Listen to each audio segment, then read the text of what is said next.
लेकिन कभी कभी जब हम किताब पढ़ रहे होते हैं तब भी प्राणाहुति का आभास होता है, खासकर से जब हम आध्यात्मिक या सहज मार्ग की किताब पढ़ रहे हों। ये कैसे होता है?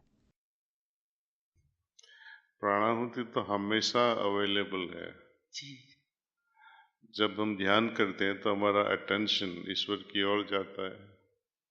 जब हम कुछ अच्छी किताबें पढ़ते हैं तभी भी ईश्वर की ओर हमारा ध्यान चला जाता है।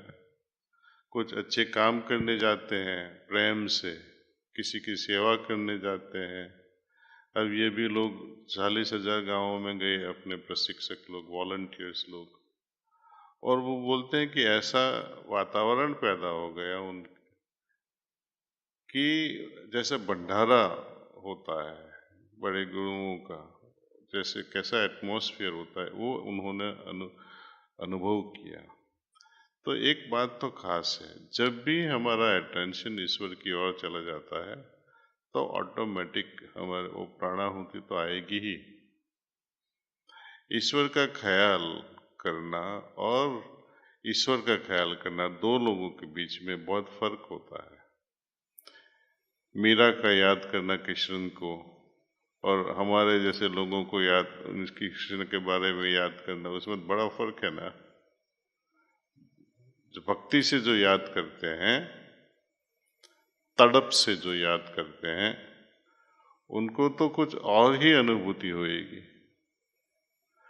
तो साधना कहो, हमारी तपस्या कहो, तपस्या से ज्यादा इम्पोर्टेंट है हमारे अंदर भाव कैसा है। भक्ति भाव है, प्रेम है, तड़प है, तो ऑटोमेटिकली ईश्वर आपको ढूंढते आएंगे। हमें ईश्वर की ओर उनको ढूंढना नहीं है, वो ढूंढते ढूंढते हमारे पास आएंगे। पवित्र हृदय बनाओ, सब सीधा हो जाएगा। दाजी, अक्सर कहा जाता है कि हमें कर्म करना चाहिए लेकिन उसके फल की इच्छा नहीं रखनी चाहिए। लेकिन मटेरियल लाइफ में हम काम कैसे करें बिना इच्छा के?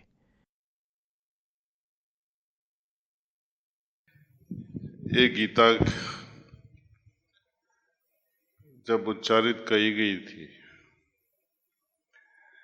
श्री कृष्ण भगवान ने जब गीत गाए, अर्जुन को बताया कि कर्मण्येवाधिकारस्ते मा फलेषु कदाचनम। उस जमाने में कर्म का कुछ अलग मीनिंग था, उसका अर्थ कुछ अलग था। कृष्ण भगवान इतने बेवकूफ तो नहीं थे। हम गाय का पालन कर रहे हैं या कहीं जा रहे हैं, कहीं खेती कर रहे हैं, कुछ प्राप्त करने के लिए ना, उसमें कुछ गलत नहीं है। मुंबई जाना है, टिकट लेना है, पैसा कमाना है, कुछ न कुछ तो करना पड़ेगा। कर्म फल तो हमारी आंखों के सामने होता है, बाद में हम उस तरह के काम करने लगते हैं जिससे वो कर्म फल फलीभूत हुए। लेकिन जब श्री कृष्ण भगवान कर्म के बारे में कहते थे तब कर्म का मीनिंग कुछ और था। ये हम जो बात कर रहे हैं इच्छाओं की और जो हम काम करते हैं वो श्रम है। श्रम में फल की आशा तो रहेगी ही। उस जमाने में कर्म का उसका अर्थ था जो भी हम करें ब्रह्म ज्ञान के लिए, ब्रह्म विद्या के लिए, अपने मोक्ष के लिए, ईश्वर की पूजा, ये सब कर्म में आ जाता है। और उसमें आशा, फल की आशा नहीं रख सकते हैं, क्योंकि वहाँ हम अपने को समर्पण करते हैं कि हे ईश्वर, जो भी हो आपको हम समर्पित करते हैं, आपके सानिध्य में है। उस पर फल की इच्छा रखोगे तो ईश्वर का अपमान होता है। इसलिए हम जानते हैं कि सब कुछ ईश्वर जानते हैं, मांगोगे तो बेवकूफी हो जाएगी। तो इसलिए जो भी हम ब्रह्म विद्या के लिए करते हैं उसको कर्म कहते हैं, उस पे फल की इच्छा नहीं रख सकते। वहां पे ईश्वर की मर्जी, जब होएगा दर्शन तब होएगा। श्रम की बात कुछ और है। उस जमाने और आज का जमाना 7000 साल का फर्क हो गया। वर्ड्स चेंज, द मीनिंग उसका बदलता रहता है। जैसे गे शब्द था 1960s में, बड़े खुशी से बोलते थे लोग, I am so gay, I am so happy. आज बोलोगे आई एम सो गे तो मुसीबत पड़ेगी आपको, उसका मतलब ही कुछ और हो गया यहाँ से। तो कर्म का मतलब भी और बदल गया से। नहीं तो ये दो शब्द क्यों होते हैं, कर्म और श्रम? दोनों की मीनिंग अलग है। One last question please. दाजी, कभी कभी ऑफिस में ऐसी स्थिति हो जाती है कि गुस्सा आ जाता है और वो गुस्सा फिर घर में परिवार वालों पे निकलता है।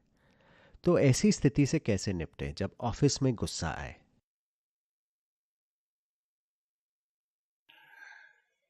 हर एक के जीवन में ये सिचुएशन तो आती ही है, कई लोगों को बार बार आती है। इससे क्या सीखना है, उसको विटनेस करना है एक चीज। दूसरा चीज हमें सिखाई गई है कि जो भी काम करें, इंटरेक्शन हुए, वो जैसे इस बहन को मैं कह रहा था कि आपके पास कवच तो है। कवच किस चीज का? यादों का। यादों का, ईश्वर की यादों का पहरा नहीं होता तो आप मुसीबत में फंस जाते हैं। कभी कभी नाराज हो जाते हैं तो कोई इसमें कुछ गलत भी नहीं है, कोई कारण से तो आप नाराज हुए, बिना कारण तो कोई नाराज नहीं होता है। क्या वजह है, उसको ढूंढो कि किस कारण ये नाराजगी पैदा हुई, उसका सॉल्यूशन ढूंढो। फिर भी नाराजगी रहे तो ऑफिस में सिर्फ 2-3 मिनट के लिए जो आपको सफाई का प्रोसेस बताया गया है वो कर दो। As soon as you reach home, घर पहुंचे की तरह ही वो सफाई कर लो 20 मिनट्स के लिए, खुद की चेतना एकदम स्फुरित हो जाएगी। तो सफाई बहुत जरूरी है, मन की सफाई। उससे सब कुछ, जितना भी बैगेज हम कलेक्ट करते हैं, नोइंगली या अननोइंग, जाने अनजाने में जो कुछ भी कलेक्ट होते हैं, वो सबकॉन्शियस में चला जाता है। यदि निकालोगे नहीं तो वो गंदगी हमारे सबकॉन्शियस में ही रहेगी।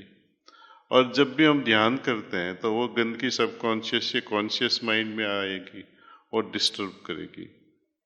तो cleaning is a very deep yogic science है। वो अपने जो सबकॉन्शियस मन को साफ करना, ये हार्टफुलनेस का एक रिवॉल्यूशनरी मेथड है जो कभी भी ऐसी गंदगी अपने सबकॉन्शियस में नहीं जाने देगी।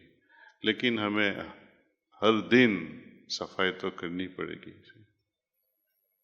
Thank you for that question and सभी को मेरे हार्टफेल्ट प्रणाम्स। आप सभी को आगमन है, कान्हा शांतिवनम आइए, एक हफ्ता वहाँ रहिए और देखो अपने जीवन में कैसे कैसे परिवर्तन आते हैं। Thank you.